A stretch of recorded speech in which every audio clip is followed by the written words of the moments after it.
York, past Pennsylvania, all the way to Vegas, nothing but corn. Someone over here, where are you from? Portland. Portland? We're surprised you've been to Wallingford. Holy shit. Holy goodness. Wallingford.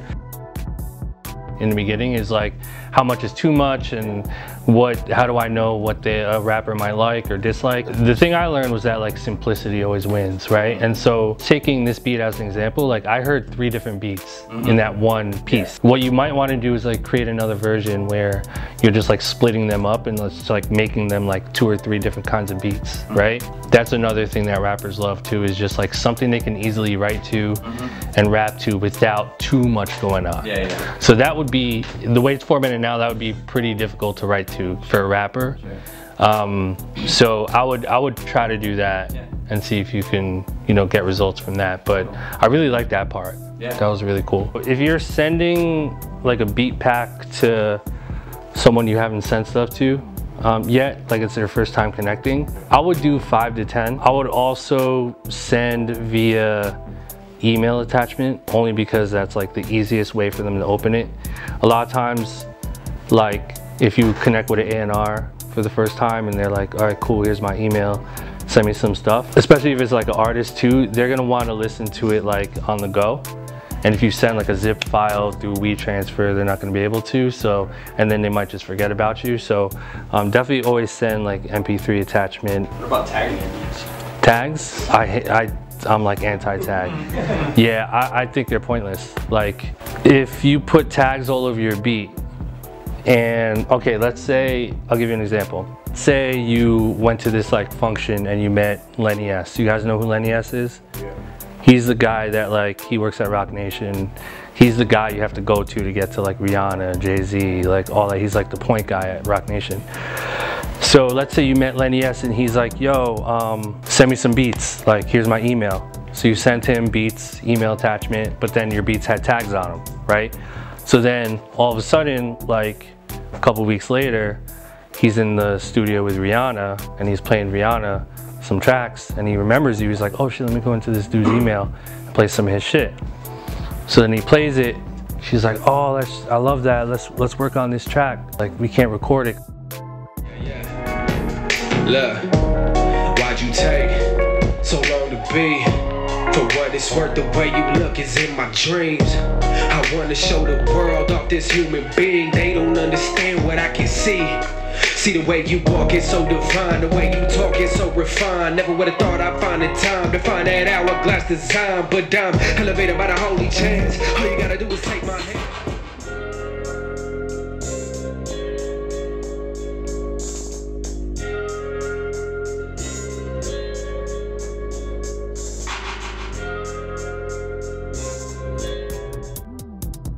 I have like a sort of love-hate relationship with A&R. On one hand, like they're good in certain situations. Like there's good A&Rs out there that like genuinely need music and will like definitely listen to it and shop it, and their job is to like work on certain albums. But then there's other A&Rs who just don't really do anything, who say they do shit. So I wouldn't worry about like trying to impress A&Rs at this point. Like in the beginning, I think that the trick is to just make sure you have really good music and just start small and expand outwards. If an A&R discovers you or your music, then they'll feel better about like wanting to work with you. So I think again, like the trick is to grind and get your name out there, and hopefully an A&R can be like, oh, that's the kid that produced that one beat that I heard on SoundCloud. Okay, that's the second time I saw that kid's name, let me reach out to them. You know what I mean? So you almost want them to kind of come to you, and that would be the better strategy. All right, you ready? I thought we were dancing. Do the dance? Nah, you know what I'm saying? SoundCloud is still like harboring like crazy talent. I do this sometimes, well, not as much as I want to now, but I used to just go on SoundCloud and just like get lost. Yeah, and just the rabbit hole. Yeah, and then you just DM people like, yo, want to work? Because there's so many artists, like singers and rappers that need beats. I met this this producer I did this like YouTube seminar, and he basically makes like 150 to 200 grand a year. And what he does is he's been able to build up a clientele of like YouTubers who license music directly from him.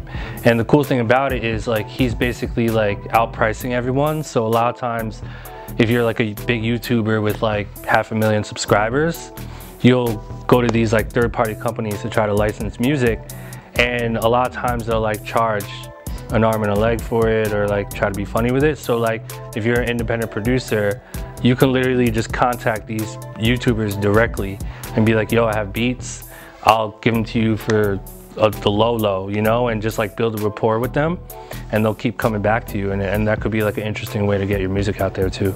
And yeah, guys, listen, like it's real out here. The doors are there for people who are willing to walk through them, you know, and there's like so much opportunity and like placement and money to be made. It's not just about getting on like a major label album. Like that's obviously the goal for most of us, but there's all these like different things in between that are just ready for the taking, and a lot of us are forgetting about that stuff. And one of those things is the YouTube space, man. I mean, you guys know I'm like really like hacking and building into YouTube one by one, you know, and like I'm slowly building it, but like this is like a long-term investment. So just something to think about.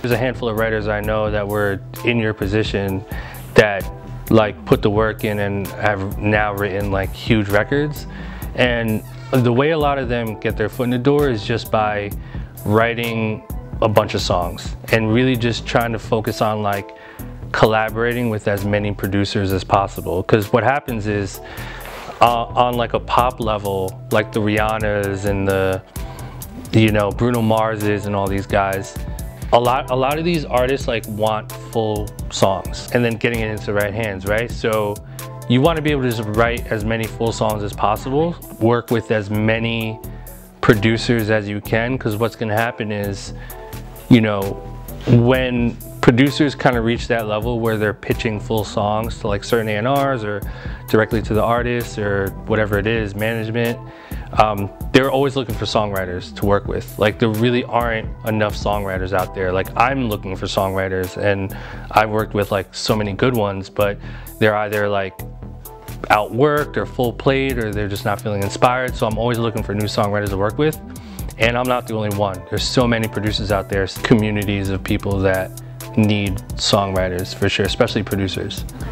Songwriters are so valuable is because like it's not easy to write a song, you know, and like when a producer is like gaining credits and gaining notoriety and moving up the ranks, the more that they sort of realize, damn, I need songwriters, because now I'm getting phone calls from this A&R at Rock Nation that's hollering at me about I need full songs.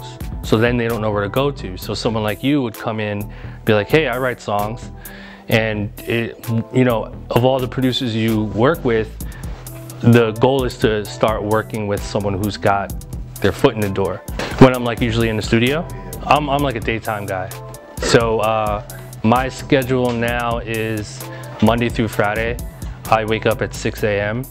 So I'm like a super early bird. I'll do my morning thing. I'll get in the studio at around like 9 or 10, and I'll start like creating at around 9 or 10. And then I'll take a break at 12, have lunch, come back at like 1 or 2, and then I'll work until like 6, and then I'm pretty much done for the day. So I'm kind of, those are like my highly creative hours usually during the day. One more. Yeah. How often do you run into, like you'll make something trash, just because of who you are? How often does that happen? Not so much anymore because all my shit fire. I'm just kidding. I'm just kidding.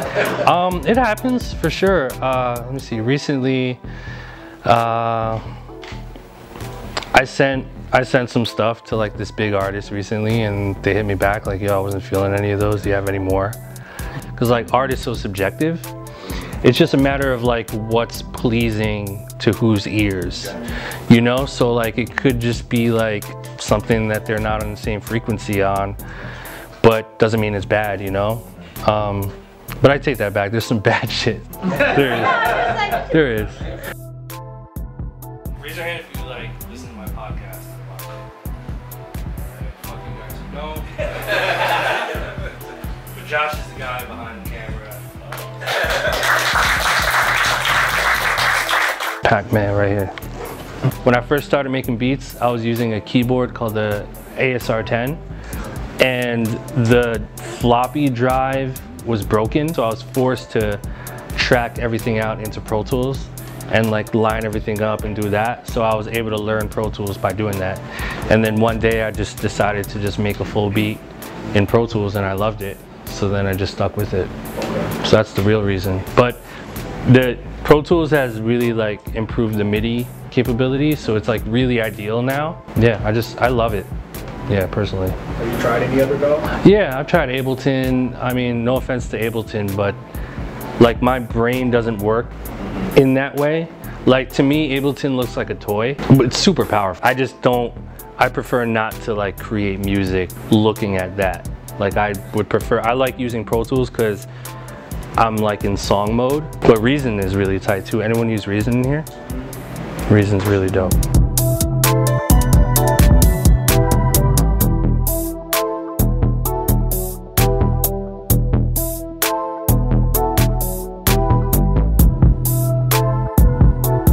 As an artist, I think that's one of the challenges, right?